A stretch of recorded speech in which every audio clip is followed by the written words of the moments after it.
ശബരിമലയിലെ ആക്രി വിൽപ്പനയുമായി ബന്ധപ്പെട്ട വിവാദം ലോക്ക്ഡൌൺ കാലത്തെ നിയന്ത്രണങ്ങൾക്കിടയിൽ നടന്ന വലിയൊരു അഴിമതിയാണ് എന്ന് വേണം നമുക്ക് അനുമാനിക്കാൻ. കോവിഡിന്റെ രണ്ടാം തരംഗത്തിന്റെ സമയത്ത് 2021 ഭക്തർക്ക് പ്രവേശനമില്ലാതിരുന്ന കാലത്താണ് സന്നിധാനത്തെ പഴയ സാധനങ്ങൾ ആക്രിയായി വിറ്റഴിക്കാൻ തിരുവിതാംകൂർ ദേവസ്വം ബോർഡ് തീരുമാനിച്ചത്. അത് ഈ വിഗ്രഹങ്ങളൊക്കെ അടിച്ചു മാറ്റുന്നതിനുള്ള ഒരു വഴിയായിരുന്നു. എന്നാൽ ഇതിന്റെ മറവിൽ അമൂല്യമായ പല വസ്തുക്കളും കടത്തപ്പെട്ടു എന്നാണ് പ്രധാനമായ ആരോപണം. ലേലം ചെയ്ത ആക്രി സാധനങ്ങൾക്കോടൊപ്പം സന്നിധാനത്തെ അമൂല്യമായ പഞ്ചലോഹ വിഗ്രഹങ്ങളും സ്വർണപ്പാളികളും കടത്തിക്കൊണ്ടുപോയി എന്ന ആരോപണമാണ് ഇപ്പോൾ ശക്തമായി ഉയർന്നിരിക്കുന്നത്. ദേവസ്വം ബോർഡിന്റെ കർശനമായ മാനദണ്ഡങ്ങൾ പാലിക്കാതെയാണ് ലേല നടപടികൾ നടന്നതെന്നും ഇതിൽ ഉന്നത ഉദ്യോഗസ്ഥർക്കും അതോടൊപ്പം തന്നെ മുൻ മേൽശാന്തിക്കും പങ്കുണ്ടെന്നും ആരോപണമുണ്ട്. ശബരിമലയിലെ വിഗ്രഹം വരെ കടത്തിക്കൊണ്ടുപോയോ എന്ന ഡൗട്ട് ജനങ്ങൾ തന്നെ ഇപ്പോൾ ഉന്നയിക്കുന്നുണ്ട്. ആക്രി ഇടപാടുകളിൽ ഡി ഉണ്ണി എന്ന് വിളിക്കപ്പെടുന്ന വ്യക്തി ഇടനിലക്കാരനായി പ്രവർത്തിച്ചുവെന്നും പണം കൈമാറിയത് തിരുവനന്തപുരത്ത് വച്ചാണെന്നും കഴിഞ്ഞ ദിവസങ്ങളിൽ പുറത്തു വന്ന വെളിപ്പെടുത്തലുകൾ അത് വ്യക്തമാക്കുകയാണ്. കടത്തിയ വസ്തുക്കൾ ബാംഗ്ലൂരിലെ ഒരു സ്വർണ്ണ വ്യാപാരിയിലേക്കാണ് എത്തിയത് എന്നാണ് മൊഴികളിൽ വ്യക്തമായിക്കൊണ്ടിരിക്കുന്നത്. അതുകൊണ്ട് തന്നെയാണ് CBI ഈ കേസ് അന്വേഷിക്കാൻ തയ്യാറാണെന്ന് ഹൈക്കോടതിയെ രേഖാമൂലം അറിയിച്ചത്. ഈ സംഭവത്തിൽ ഇപ്പോൾ പോലീസിന്റെ പ്രത്യേക അന്വേഷണ സംഘവും ഒപ്പം സാമ്പത്തിക ഇടപാടുകൾ ഉള്ളതിനാൽ എൻഫോഴ്സ്മെന്റ് ഡയറക്ടറേറ്റും അന്വേഷണം നടത്തുന്നുണ്ട്.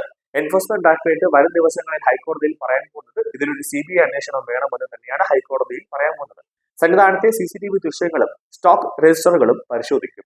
ശബരിമല സന്നിധാനത്തെ ദ്വാരപാലക വിഗ്രഹങ്ങളിലെ സ്വർണപ്പാളികൾ ഇളക്കി മാറ്റുകയും അമൂല്യ വസ്തുക്കൾ കടത്തുകയും ചെയ്ത സംഭവത്തിൽ ഞെട്ടിക്കുന്ന വെളിപ്പെടുത്തലാണ് ഇപ്പോൾ പുറത്തു വന്നിട്ടുള്ളത്. കോവിഡ് ലോക്ക്ഡൌൺ കാലത്തെ നിയന്ത്രണങ്ങൾ മുതലെടുത്താണ് ഈ വലിയ കൊള്ള നടന്നതെന്നാണ് സൂചന. വഴിപാട് മിച്ചം അത് ലേലം പിടിച്ചയാളായിരുന്നു എന്ന് ആക്രി ലേലവും പിടിച്ചത്. ഇയാൾ പല വിലപിടിപ്പുള്ള സാധനങ്ങളുമായി പമ്പയിൽ എത്തിയെന്നും പോലീസ് പിടിച്ചുവെന്നും സൂചനകളുണ്ട്. എന്നാൽ കേസൊന്നും എടുത്തില്ല എന്നതാണ് ഇതിൽ പ്രധാനപ്പെട്ട ഒരു കാര്യം. പിന്നീട് ആക്രി ലേലം പിടിച്ചയാൾ സാധനങ്ങൾ കൊണ്ടുപോയിട്ടില്ല. ലോറിയിൽ കൊണ്ടുപോയ സാധനങ്ങളാണ് പൂങ്കാവനത്തിന് പുറത്ത് പ്ലാഹയിൽ ഉപേക്ഷിച്ചത്. രാത്രിയിലായിരുന്നു ഈ സംഭവം നടന്നത്. ഏതോ വിലപിടിപ്പുള്ള സാധനങ്ങൾ എടുത്ത ശേഷം ബാക്കി ഉപേക്ഷിച്ചു എന്നാണ് അന്ന് തന്നെ നാട്ടുകാർ പറഞ്ഞിരുന്നത്. ലാഹയിൽ ഉപേക്ഷിക്കപ്പെട്ട നിലയിൽ കണ്ടെത്തിയ വസ്തുക്കളിൽ പലതും ദേവസ്വം ബോർഡിന്റെ കണക്ക് പുസ്തകത്തിൽ ഉള്ളവയായിരുന്നു എന്നത് തന്നെ അത് വലിയൊരു ദുരൂഹത വർദ്ധിപ്പിക്കുന്നത് തന്നെയാണ്. രാത്രിയുടെ മറവിൽ വിലപിടിപ്പുള്ള അമൂല്യ വസ്തുക്കൾ കടത്തിക്കൊണ്ടുപോയ ശേഷം തെളിവ് നശിപ്പിക്കാനാണോ ബാക്കി സാധനങ്ങൾ വനമേഖലയിൽ ഉപേക്ഷിച്ചത് എന്നൊരു സംശയവും ഇപ്പോൾ ഉയരുന്നുണ്ട്. ഈ വിവാദമായ ഡി മണ്ണി എന്ന ഇടനിലക്കാരന് മുൻ മേൽശാന്തി ഉണ്ണികൃഷ്ണനും അതോടൊപ്പം തന്നെ ഉണ്ണികൃഷ്ണൻ പോറ്റിയുമായി നിരന്തര ബന്ധമുണ്ടായിരുന്നെന്ന സൂചനയുമുണ്ട്.